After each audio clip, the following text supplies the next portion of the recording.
ជ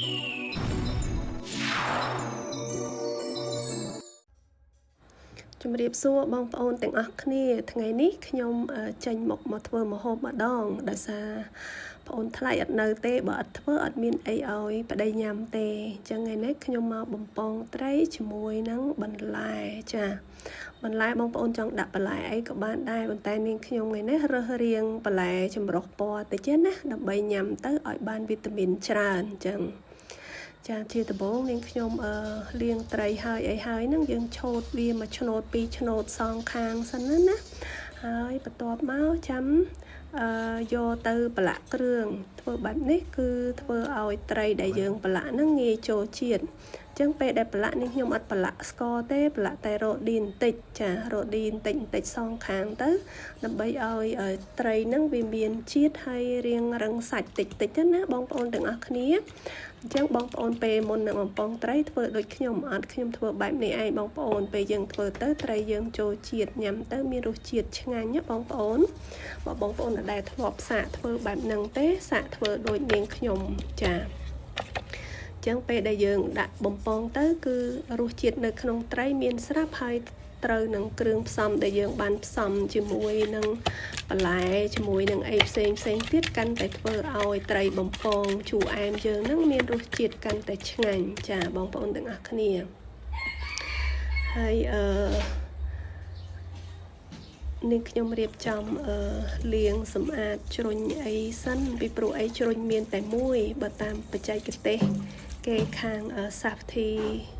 សុវត្ថិភាពចំណីអាហារណាគេមានជ្រុញច្រើនចាជ្រុញ3-4ណាចាដើម្បីយកមកផ្លាស់ប្ដូរគ្នាតែយើងនៅផ្ទះមានតែបានធ្វើសុវត្ថិភាពអីទេគឺគ្រាន់តែលាងឲ្យស្អាតយកជ្រុញនឹងមកប្រើដដែលសំខាន់យើងលាងនឹងសាប៊ូឲ្យស្អាតជំរះមេរោគទៅបានហើយបងប្អូនទាំងអស់គ្នា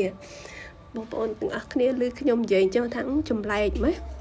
ជ្រុញឯណា 4-5 មានលុយឯណាទិញមានកន្លែងឯណាຕົកតាមពិតគេធ្វើអញ្ចឹងមែនបងប្អូនដើម្បីសុវត្ថិភាពចំណីអាហាររបស់យើងណាចា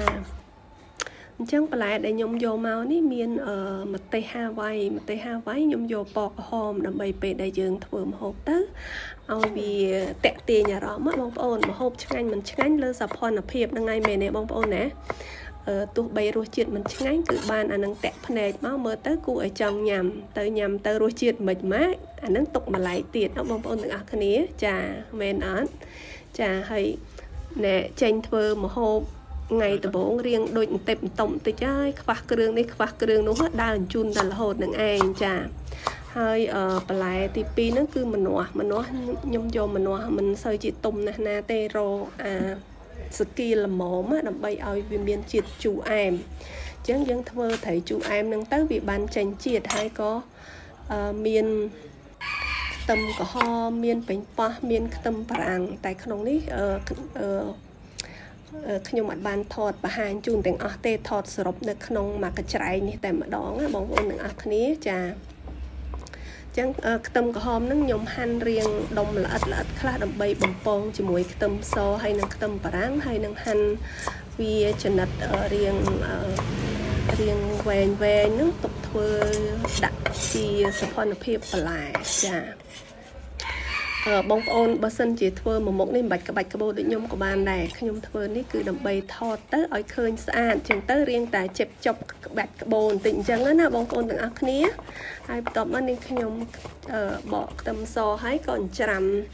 រៀងឲ្យម៉ត់តែនេះអត់បានច្រាំនេះខ្ញុំធ្វើអញ្ចឹងវាឈ្ងុយជាងពេលណាច្រាំទៅវារៀងបែកអញ្ចឹងវាអត់ឃើញខ្ទឹមដុំល្អទេចាចឹងតិចធ្វើមិនស្រួលធ្វើតាមអញ្ចឹងបងប្អូនទៅតាមទម្លាប់ណាកុំឲ្យមើលតាមខ្ញុំទាំងស្រុងមើលតាខ្ញុំធ្វើម្ហូបអីហើយធ្វើតាម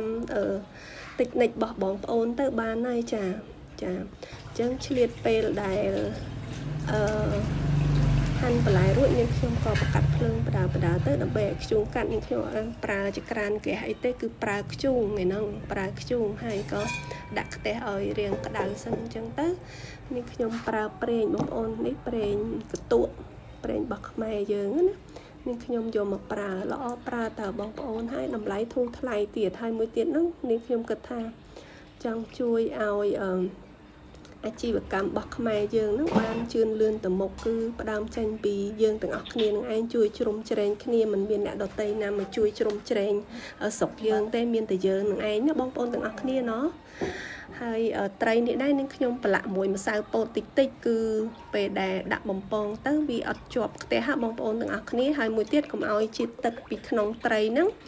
វាចេញមកក្រៅអស់ធ្វើឲ្យត្រីយើងនោះវាស្ងួតវាខ្សោះអញ្ចឹងណាបងប្អូនទាំងអស់គ្នាចាអានេះខ្ញុំមិនមែនកើតមកចេះខ្ញុំមើលគេមើលឯងដែរហ្នឹងហើយទៅពេលយើងធ្វើម្ហូបពិសោធន៍យូរទៅយើងដឹងណាបងប្អូនទាំងអស់គ្នាចាដឹងតិចនិចថាធ្វើមិនឆ្ងាញ់ធ្វើមិនឆ្ងាញ់អញ្ចឹងទៅពីមួយថ្ងៃទៅមួយថ្ងៃយើងរៀនពីវាម្ដងតិចម្ដងតិចយូរទៅយើងអាចធ្វើបានហើយម្ហូបយើងក៏មានរសជាតិឆ្ងាញ់អញ្ចឹងទៅណាបងប្អូនចាហើយបំពងហើយខ្ញុំអត់បានថតចាប់ដាក់ចានដាក់អីទេគឺដាក់ក្នុងចានភ្លុកតែម្ដងហើយឥឡូវនេះមករៀបចំបន្លែខ្ទឹមអីអញ្ចឹងទៅដើម្បីយកមកធ្វើម្ហូបហើយវីដេអូនេះអធិស្ឋានបងប្អូនទាំងអស់គ្នាហើយនឹងខ្ញុំថតក៏វា full memory អញ្ចឹងទៅក៏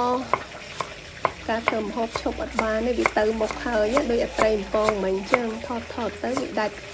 វា full memory ទៅអញ្ចឹងទៅដាច់កន្លែងនឹងមួយបានតែសង្ឃឹមថាបងប្អូនចេះហើយបំពងត្រីមែនទេបងប្អូនទាំងអស់គ្នាចា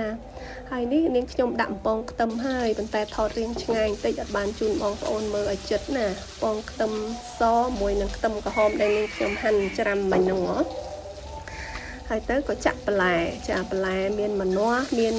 ម្ទេសហាវ៉ៃពណ៌ក្រហមមានពេញប៉ោះចាបងប្អូនទាំងអស់គ្នាចាពេញប៉ោះ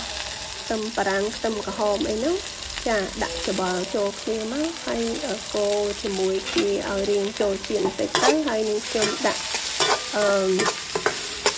រ៉ូឌីបន្តិចអំបិលបន្តិចប្រេងខ្យងបន្តិចទឹកស្អុយបន្តិចហើយនឹង